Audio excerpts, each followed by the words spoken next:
À Marseille, l'emblématique poste Colbert fait peau neuve, tous les détails dans cette édition. À Sanary, on a nettoyé le port avec un bateau à fond transparent. À Miramas, on a organisé le championnat du monde de soupe aux pistes. L'hôtel des postes de Marseille Colbert reprend vie. Les derniers services de l'entreprise ont quitté ce bâtiment historique en 2012. Le site emblématique ne correspondait plus aux besoins de l'époque. La rénovation de cet édifice construit à la fin du 19e siècle par Joseph-Henri Huot a pour vocation de redynamiser le centre-ville.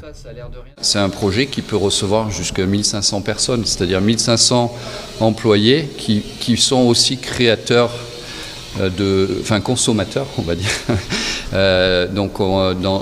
Même s'il y a un restaurant inter-entreprise, il y a toujours des gens qui sortent. Donc il y a une vraie dynamique de recréer du travail en centre-ville et de recréer de l'emploi en centre-ville. Ça, c'est vraiment quelque chose qui, nous, architectes, nous tient à cœur dans le travail.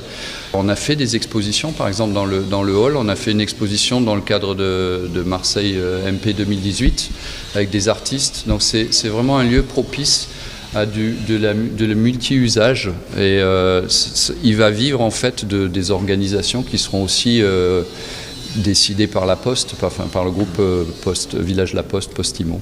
Fin 2015, la Poste lançait un concours national pour la réhabilitation du bâtiment. Un immeuble gigantesque avec une façade de plus de 110 mètres et une cour intérieure qui avoisine les 1200 mètres carrés. On offre aux Marseillais un visage totalement réhabilité, renouvelé, nettoyé, sans pour autant qu'il y ait une modification considérable et trop consistante. Il n'est pas utile d'être déclamatoire. Il n'est pas nécessaire, quand on s'adresse au patrimoine, de vouloir le transformer en étant déclamatoire et en rupture. On a été bienveillant avec la transmission, on a bougé très peu de choses, parce que quand on réhabilite, il faut savoir ce qu'il faut garder, ce qu'il faut enlever. Il n'est pas nécessaire de trop enlever, mais inutile de tout vouloir garder. 80% des locaux seront occupés par les services de la Poste et les 20% restants sont destinés à être loués. Le projet doit être livré pour le premier trimestre 2020. Depuis près de 10 ans, la ville de Sanary effectue des campagnes de nettoyage du port. Cette année, grande nouveauté, le bateau à vision sous-marine, le Sanary Explorer, a apporté son aide aux plongeurs en leur indiquant les zones à nettoyer. On a démarré pour la première fois une campagne de nettoyage de macro-déchets sur le littoral de Sanary, donc dans la bande des 300 mètres, en compagnie d'un nouveau prestataire que nous avons sur le port, le Sanary Explorer, un bateau à vision sous-marine, qui nous a gentiment proposé son aide pour effectuer cette campagne pour détecter les macro-déchets. Sur cette campagne, on a trouvé pas mal de barrières de chantier. Malheureusement, ça c'est dû parce que depuis 2015, on a démarré des travaux sur le port de grande envergure et donc les barrières de balisage, certains s'amusent à les balancer dans l'eau, entre autres. Là, vous pouvez trouver des bâches. Alors ça vient des bateaux de plaisance. Lorsqu'il y a de mauvais temps, des bâches qui se décrochent, qui tombent au fond. Vous avez des pneus encore. Alors là, donc l'équipe de plongeurs récupère la totalité. Donc il les conditionne par catégorie et ensuite c'est emmené en décharge agréée qui retraite l'ensemble des déchets.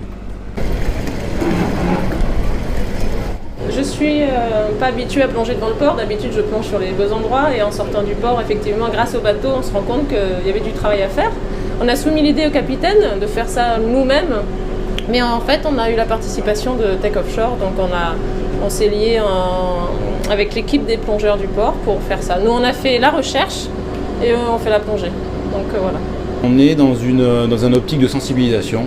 De montrer des choses belles pour que les gens respectent la nature. Un suivi sur le long terme qui a permis de diminuer les macro-déchets de près de 8 mètres cubes dans le port de Sanary. En 2010, 10 mètres cubes étaient recensés, l'année dernière, 2 mètres cubes. Un championnat du monde de soupe aux pistes, c'était ce week-end à Miramas. 13 équipes rivalisées pendant une journée. Objectif, séduire un jury d'experts de cette spécialité provençale qui se transmet de génération en génération. À la façon de ma grand-mère, tout simplement, avec peu de légumes qu'elle avait. Elle faisait carottes, courgettes, pommes de terre, tomates et haricots bien sûr. Et le tout bien mijoté. Ce championnat du monde réunit chaque année de nombreuses équipes et c'est vraiment pour la mise en valeur des saveurs provençales, d'un savoir-faire. Chaque année, on a des soupes très différentes, que ce soit en texture, en goût, visuellement, donc c'est toujours de belles surprises. C'est l'équipe Kikiwaka qui s'est imposée. Rendez-vous l'été prochain pour de nouvelles dégustations.